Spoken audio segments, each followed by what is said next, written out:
Alhamdulillah, asyhadu an la ilaha illallah wahdahu la syarikalah wa asyhadu anna Muhammadan abduhu wa rasuluhu alladzi la nabiyya wa la rasula ba'dah.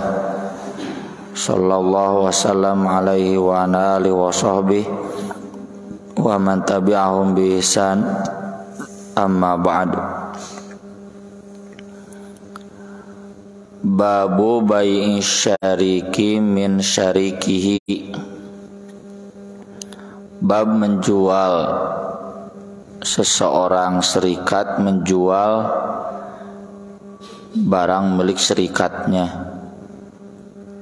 Barang yang dimiliki berserikat itu namanya syuf'ah. Syuf'ah itu arti asalnya genap, ya, genap sebagai kebalikan dari witir.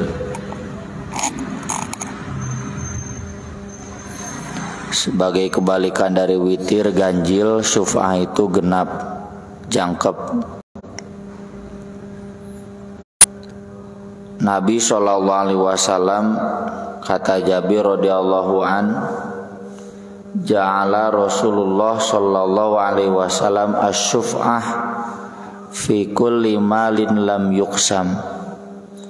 Rasulullah sallallahu alaihi wasallam menjadikan syuf'ah, kepemilikan bersama, fi kulli malin lam yuqsam, dalam setiap harta yang belum dibagikan.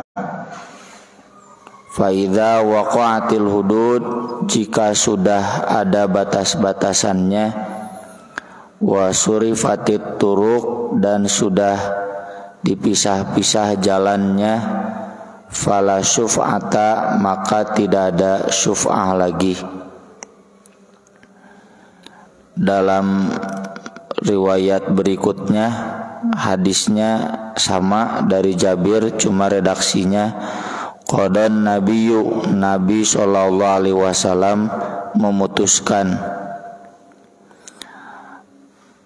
Meski demikian, sesudah syuf'ah itu dibagi-bagikan, masih ada hak syuf'ah berikutnya, yaitu karena berdekatannya. Dalam hadis Nabi SAW bersabda, al-jaru ahaqqu bisokobihi, tetangga itu lebih berhak karena kedekatannya. Para ulama menjelaskan syuf'ah ini sebagaimana Nabi SAW sabdakan berlaku untuk barang yang belum dibagikan. Barang itu akor, ya, bisa rumah, bisa tanah, kebun, mobil, termasuk kendaraan. Misalkan rumah warisan. Rumah warisan ini untuk bertiga, maka rumah itu milik bertiga. Selama belum disekat-sekat mana bagian si A, mana bagian si B, mana bagian si C, maka rumah itu tidak boleh dijual kecuali seizin dari si B, si C. Itu pun kalau si B, si C-nya tidak akan membelinya. Kalau misalkan si A menjual bagiannya tanpa sepengetahuan seizin si B, si C, maka yang B, yang C itu berhak membatalkan jual beli A. Jual beli A itu dibatalkan karena hak syuf'ah. Meskipun sudah disekat-sekat, ya, ini bagian A, ini bagian B, ini bagian C, tetap si A tidak boleh menjual kepada yang lain sebelum menawarkannya ke B dan ke C. Hadis yang tadi, yang tetangga berhak dengan rumah karena kedekatannya itu disabdakan oleh sahabat ketika mereka melakukan jual beli. Orang yang jauh menawar 500 dinar, sedangkan tetangganya menawar 400 dinar.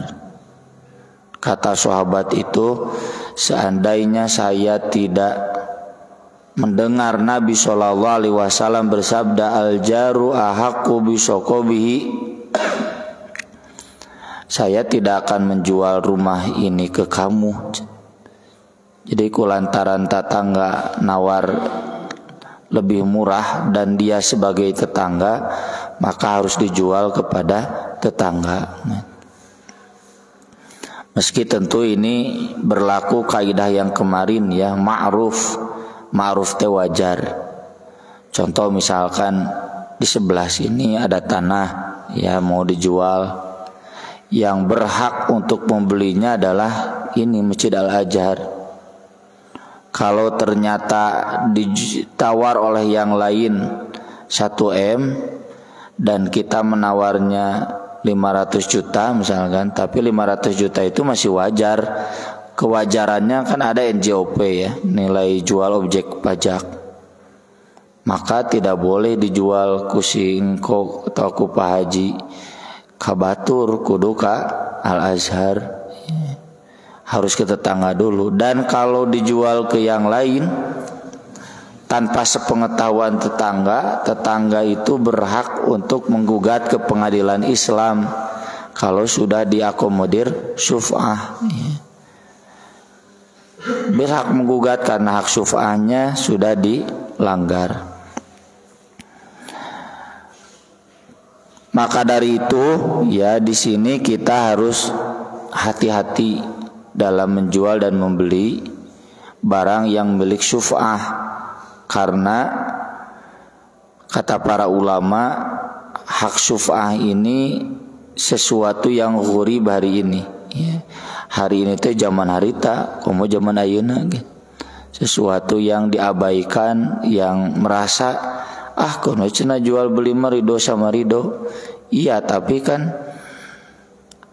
hak orang yang dekat, baik itu keluarganya ataupun tetangganya, itu harus lebih dihargai.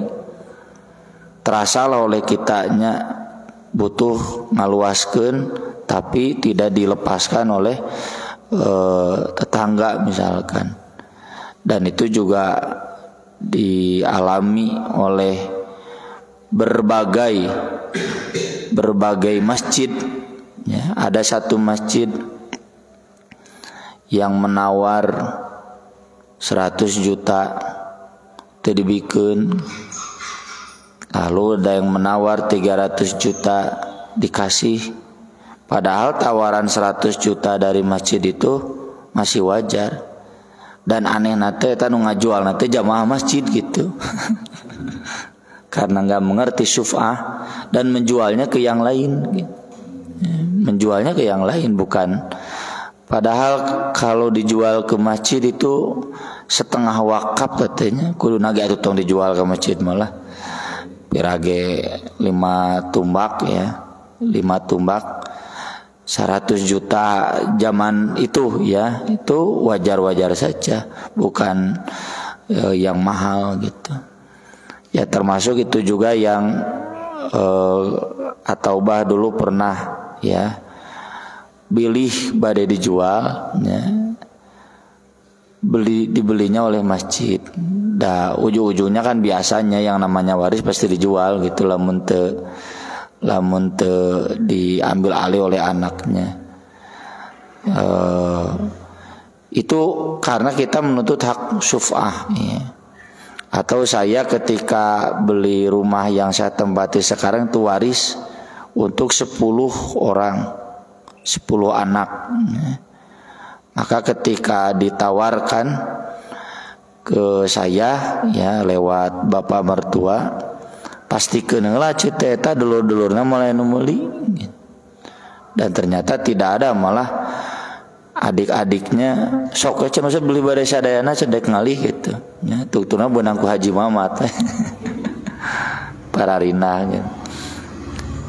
setengahnya atau seperempatnya saya, dan saya tawarkan dulu ke keluarganya. Justru keluarga nate yang ngajual kabeh ya. Hayang para rindah kalembur kan jadi lebih gede cenah pindah kalembur mah gitu. Dan sebelum membeli itu diukur heula ya, pakai meteran. Bapak mertua saya bawa meteran. Sok pasieun patok heula. Teliti lah gitu, karena hak syuf'ah itu seandainya nanti anaknya misalkan adiknya menolak, maka itu harus dibatalkan. Dan ini sering terjadi kan ya. Contoh yang pernah ditanyakan juga di Buletin At-Taubah, itu waris tapi di sisi jalan disewakan gitu. Nah penyewaannya itu juga tidak setujuan yang lain ya. Nu lain mah hayangna dijual gitu. Nah bahkan yang uniknya hasil sewanya itu teu dibagikeun, dicekel we ku nu panggedena gitu. Nah ini hak syuf'ah yang dilanggar padahal milik bersama ya. Dan yang sering jadi soal itu membedakan syuf'ah itu antara nu di sisi jalan, nu di tukangna deui gitu. Ini milik siapa ya. Sebetulnya itu bisa diradnya, dihitung saja semuanya lalu dibagi rata. Jadi kalau misalkan yang di pinggir jalan mau mengambil berarti meureun 1 mak, yang di belakangnya berarti dia dapat hak 5 tumbak ya, karena nilai yang 5 tumbak dan yang 1 tumbak misalkan sama ya. Jadi jangan dihitung tumbaknya tapi dihitung nilainya. Dan ketika mau dijual, ini sekali lagi tidak boleh ke yang lain dulu, harus ke sesama ahli warisnya. Bahkan kata Nabi SAW, yuntadharu wa in kana ghaiban, ditunggu meskipun sedang tidak ada. Keur ka mana? Keur haji misalkan daguan 40 poe. Atau sedang tidak ada itu tidak ada uangnya ya. Ya kayak Taubah kemarin beli kan satahunan, atau yang MTS 29 sekarang geus sabaraha tahun, geus 2 tahun can lunas. Harus ditunggu ya, sampai mampu daripada dijual ke yang lain. Ya strategi nama tuh kumaha kayak atau bahkan pinjam dulu. Nyedak wae cenah usah ada yang dilunasan cepat cenah. Ya pinjam dulu, tahu orang cicil kepada yang memberikan pinjaman. Jadi strategi itu berlaku karena syuf'ah. Kalaupun misalkan lagi kuliahnya, jika guru pasaran 27 ke Australia 3 tahunan misalnya, ya berarti ditunggu 3 tahunan, kecuali kalau ada hal-hal yang mendesak. Harus dijual saat itu juga ya, JBU jual butuh uang dan mendesak, maka si tetangganya itu harus mencari dana mendesak. Kalau tidak bisa ya berarti dia tidak menyanggupi, boleh dijual kepada yang lain. Ini yang dimaksud dengan hak syuf'ah, harus diperhatikan dalam hal harta yang belum dibagikan. Kemudian berikutnya, idzashtara syai'an li ghairihi bi ghairi idznihi faradiya, membeli sesuatu untuk yang lain, untuk orang lain tanpa seizin dia, tapi dia ridho. Misalkan mudir ya, misalkan da acan abdi mah uang gaji dari karyawan itu misalkan dipotong buat dana koperasi, tapi kemudian itu digolangkeun sampai bisa jadi tanah atau rumah, terus dibikin ka ustad-ustad teu apaleun ustad-ustad mah, tapi udah pasti ridho dikitu kan. Mun cukup duitna can cukup mah. pasti ridho dikitukan. Dan saya termasuk yang begitu ya. Abdi polos ya damel diri salah teh sudah 10 tahun nggak tahu gitu. Ustad cenah tinggal ustad nu teu acan nyanak hak naon ibu sadayana ge cenah Ustad Rahmat Najib, Ustad Aam tuh cenah punya rumah di Sadaam teh di Cileunyi itu teh cenah hasil nih koperasi di majalah Risalah. Sadayana cenah Mang Didin Pak Dedi tuh yang punya di Banjaran kerjasamanya dan Bang Bang Amanah Robaniyah zaman Ustad Latif dulu ya. 10 tahun dihitung sakitu sok cenah beli peryogi jang bumi tapi cenah gitu. Makanya saya beli yang di sekarang saya tempati itu dari dana itu ya. Mantap ka ustad-ustad di DG sok cete sisihkeun nya cetong sok wakah yang dicokot wae. Kan ngitungna da karek can satahun atuh ngitungna ge 10 tahun nya. 10 tahun udah cukup. Itu saya rasakan sendiri. Udah 10 tahun saya bekerja di Risalah, tahu geuning gede cet. Dan saya nggak tahu sugan teh potongan apa tengah digolangkeun ya. Pinter almarhumah ya, jadi memperhatikan hak karyawan. Nah, yang seperti itu kalau memang yang dibelikannya itu ridho, maka statusnya halal. Hadis yang ditulis oleh Imam Bukhari, hadis Ibnu Umar, ini tentang 3 orang yang terjebak di dalam gua. Imam Ibnu Hajar menyebutnya ini ashabur rokim. Kadina surat Al-Kahfi teh am hasibta anna ashabal kahfi war rokim. Nah, rokim itu batu ya. Jadi rokim batu itu batu nu badag nu nutupan gua ya. Yang batu itu kemudian didorong teu bisa ya. Uruk tanah uruk di luhur sampai menutupi mulut gua. Guana juga gua hiropan leutiknya lawangna teu badag. Muka tutupan ku batu teh udah wes mun tanah uruk teh.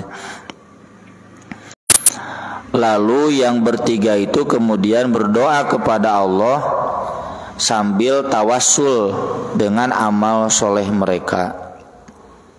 Yang pertama tawassul karena dia punya 2 orang tua yang sudah tua renta, diurus dengan baik, bahkan dia selalu mendahulukan orang tua sebelum anak istrinya.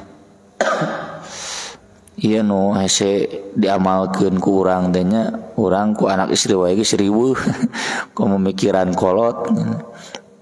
Mendahulukan orang tua, ngurus orang tua. Jadi kalau pulang itu di sini disebutnya susu. Karena susu itu makanan pokoknya di Arab mah. Urang minum susu anger lapar kene. Di Arab mah jadi makanan pokok. Susu, mentega, daharnya susu unggul ge geus wareg.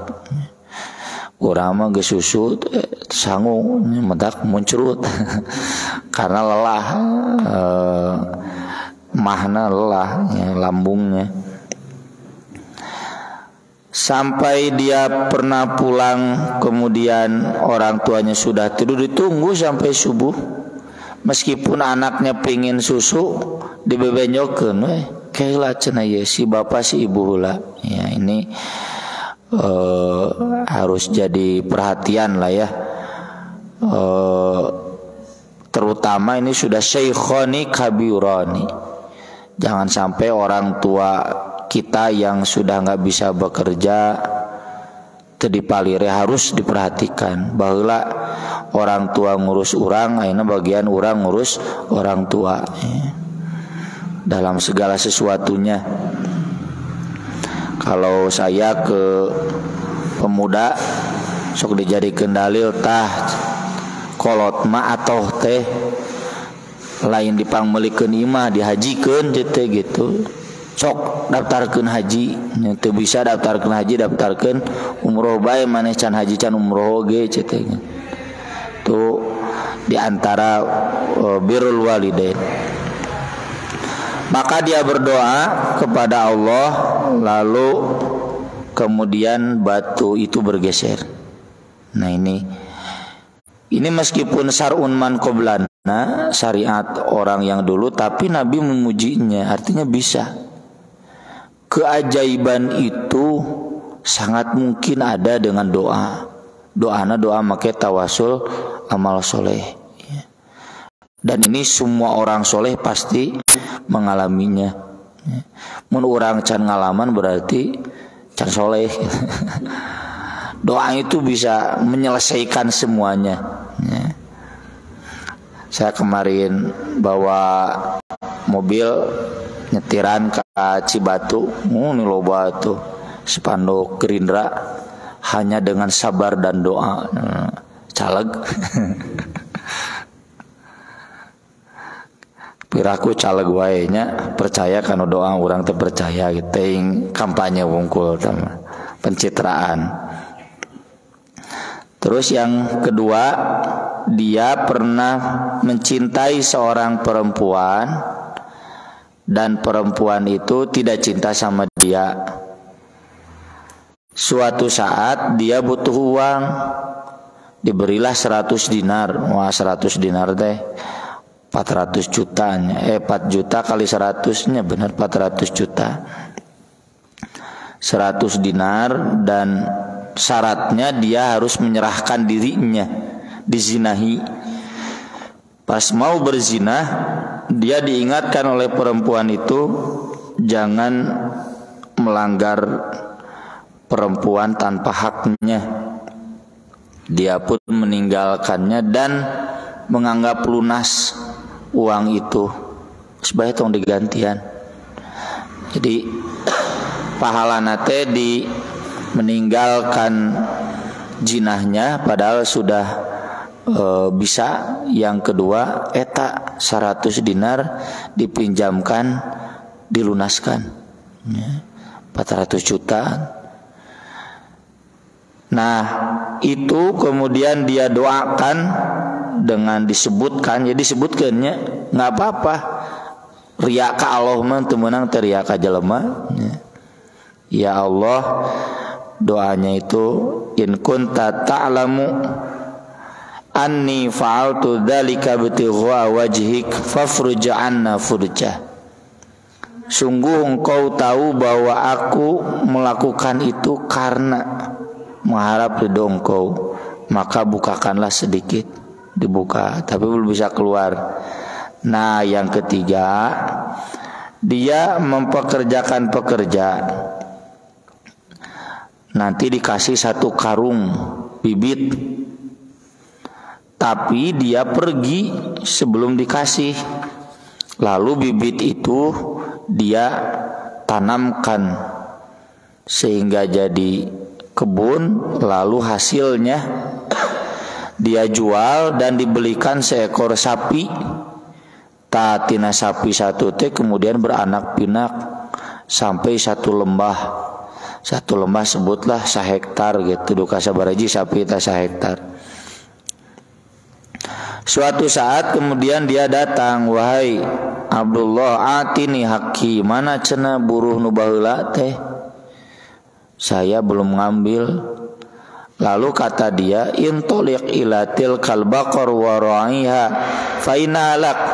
Nih sapi-sapi ini yang 1 lembah 1 hektar tah cenah jeung penggembalanya. Penggembala biasanya hamba saya. Itu milik kamu, silakan ambil. Sampai dia konfirmasi atas tahziubi. Masa kamu tong sok heureuy cenah gitunya. Piraku cenah gawe sakitu jadi sakieu gitu. Ma astahzi'u bik walakinna lak. Saya tidak main-main, asli ini buat kamu. Lalu dia berdoa ya dengan amal itu, dan kemudian terbukalah batu itu sehingga mereka bisa keluar. Kaitannya dengan bab jual beli di sini, ini yang ketiga. Jadi majikannya menjual harta milik pekerjanya, lalu dibelikan sapi, kemudian diternakan, yang dibelikan hamba sahayanya sampai banyak, lalu diberikan semuanya ke dia, dan dia ridho. Ya. Kalau dia tidak ridho gimana? Bodoh weh. Di sini memang jadi pembahasan. Itu kan cenah syariat sebelum kita. Tapi Imam Bukhari dalam posisi meski syariat sebelum kita, tapi ini sudah jadi syariat kita karena Nabi SAW memujinya. Ya. Dan dia memang meniatkan mengembangkan harta itu, harta atas nama dia, bukan meminjam gitu mah. Injem we heula terus dipakai, berarti akadnya minjem. Itu enggak luar biasa itu. Yang luar biasa itu begitu, ya. Dan yang saya tahu tuh ayahnya Ustadz itu begitu, dia bekerja lama, nyaho-nyaho nyadek pindah kakaknya ka Garut tuh cenah tanah no di Sakura, ayeuna di Sakura. Tete cenah buruh didinya sok we cenah cokot, jadi rumah sekarang.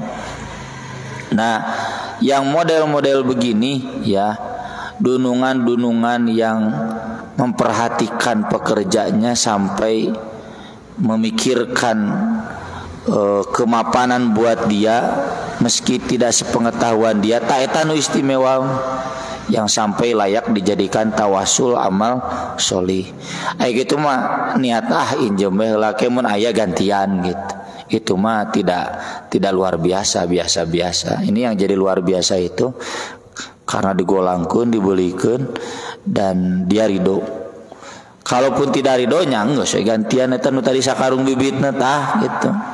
Bodoh we mun nya kitu.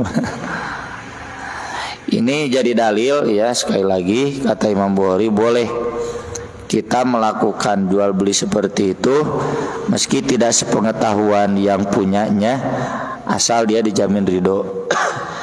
Di antara contohnya kata Ibnu Hajar di sini, Urwah Al-Bariki, dia dikasih 1 dinar ku Nabi buat beli 1 kambing buat kurban. Kambingnya kambing nu badag, ya, 1 dinar kan 4 juta. Ternyata dia membeli 2 kambing, pinter gitu, jago nawar lah si raja nawar. Lalu yang 1 kambingnya dia jual lagi 1 dinar. Jadi dia pulang bawa 1 dinar dan 1 kambing, duit wete kambing ayah. Yang 1 dinarnya kemudian Nabi kasihkan ke Urwah Al-Bariki dan Nabi doakan sing berkah dan dia jadi orang kaya. Jadi pinter milih barang, pinter nawar gitu. Nabi mere sadinar jang meuli kambing, kambing mawa sadinar weteuh gitu. Tuh Nabi ridho. Artinya ini juga bagian dari bertransaksi sesuatu tanpa sepengetahuan yang milik pemiliknya, tapi pemiliknya kemudian ridho. Sekian yang bisa kita bahas pada pagi hari ini, mudah-mudahan bermanfaat. Wilayah pertarosan mangga.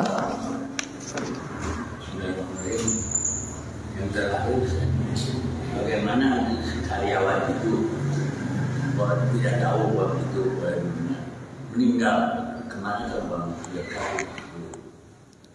Kalau karyawan itu meninggal berarti jadi waris, Pak Haji. Waris buat keluarganya. Ya, ke keluarga. Pasti harus begitu. Utang diwariskan, harta diwariskan. Harus jadi ahli waris. Yang kedua, jadi jual beli itu karyawan dekat atau keluarga. Memang ada 1, 2, 3 orang, kebanyakan kenyataannya tidak demikian. Mohon. Beli tidak ada karena yang menjual.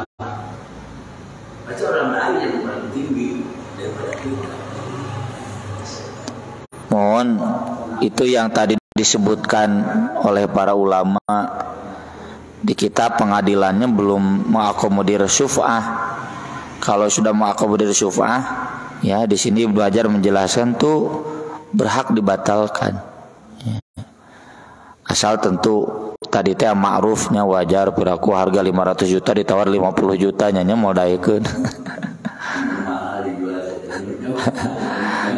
Dan bahkan ditunggu ya, jadi harusnya ini dijual ke sini, tunggu setahun 2 tahun. Uma? Nya. Nusok ngaji gitu kabeh apa? Nya nusok ngaji ge centang tu apal gitu. Nusok ngaji ge centang tu apal. Iya. Kudu nage diwakafkeun. Seperti jaga. Contoh ada haji itu kalau agak masih dekat. Biar itu 80 apa harus itu? Kan itu bagaimana? Kalau masih wajar ya harus diberikan Pak Haji. Kecuali nawarna teu wajar gitu. Wajar itu kan kemarin dibahas ma'ruf ya. Kudu ma'ruf oge. Biraku abong abdi ustad ence misalkan murid ya, nawar teh sangunahna we. Yang wajar lah gitu. Kalau masih wajar ya harus diberikan kepada yang dekat. Tapi kalau dengan yang memang apa itu yang persoalan juga dalam perdagangan itu. Masalah itu jadi jual dapat apa? Saya harus dapat 5. Mana yang harus itu tuh? Dan samakan lagi dapat 4 itu. Tapi dalam prakteknya demikian. Hari di orang mah justru kulantaran deket jadi lebih mahal ya. Dalam prakteknya suka. Balanya ka warung ieu jeung balanya ka ieu. Iya. Mahal. Baiklah deketnya. Di sini 25, di sana 22. Mana yang harus yang 22. Mangga.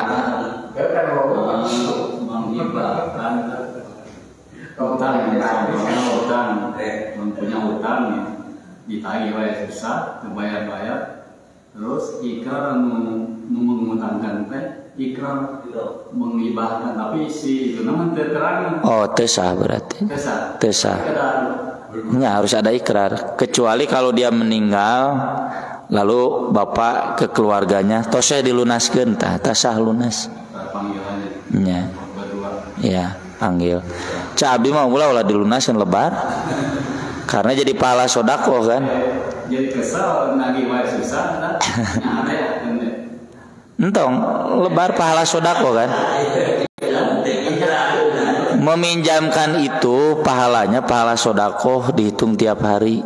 Mentak lebar tong dilunaskeun. Kayak geus bener-bener teu mampu. Tapi mayar tampi we tong dilunaskeun tapi mayar kena. Nyepan tong dilunaskeun, tampi we. Itu sama dengan meminjamkan. Jadi kalau saya meminjamkan ke ence 1 juta, itu dihitung pahala per harinya 1 juta sodako. Matak cetong dibayar kewe kalau. Itu kan yang datang ke saya gitu, moal teh nepikeun ka ente maot teh gitu. Moal dilunaskeun ke ente maot geus teu mampu mayar dilunaskeun. Atau pernah saya omongkan, kamu mendoakan anak kamu miskin satu lino, untuk tuh Ustaz, pancet utang teh diwariskeun. Mun ente teu mampu mayar, ahli waris ente pasti bisa mayar. Mau dilunaskeun rugi gitu. Soalnya nu nginjem dilunaskeun mah sok katutumanan. Katutumanan.